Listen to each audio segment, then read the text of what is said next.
bata pa ay napapakinggan ko na sa mga libro, mga drawing na ang paksa ay kapatawaran at kaligtasan.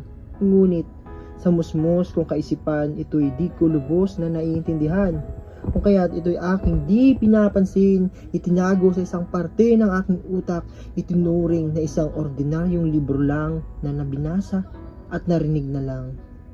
Habang ako ay naglalakbay sa mundo na kung saan hangad ng maraming tao ay kasiyahan at karangyaan, na kung saan bagamat alam at kilala ka, ay nakalimot at lumilihis ang landas, at masasabi ko na rin na isa ako sa kanila. Hindi ko lubos sukat akalain na sa kabila ng aking mga nagawang mali at labag sa iyong salita, mga ginawa ko dati na ang dulot sa akin sa una kasiyahan, ngunit sa dulo pala ay kapahamakan.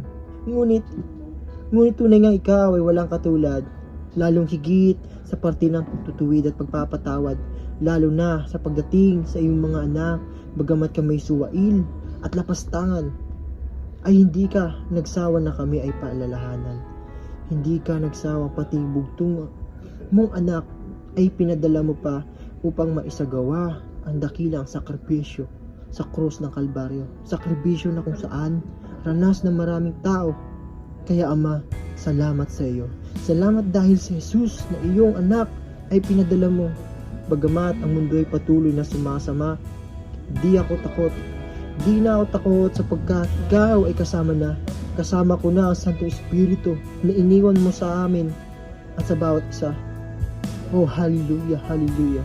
Sa mundong ito, ako'y patapon.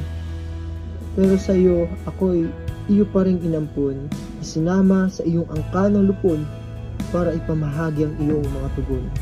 Kaya patuloy kong panghahawakan ang mga promesa na iyong mga salita. Matalinhaga man, ngunit tulot sa amin karunungan, kalakasan at pagtutuwid, tulad ni David na isang magtutupad, na gamit ay isang tirador sa kalabang higanting Palestina. Pinaikot-ikot ang isang maliit na balang bato, nagpatumba sa higanting tao.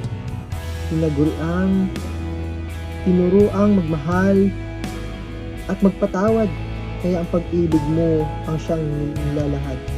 Noon ang bukang bibig ay ako.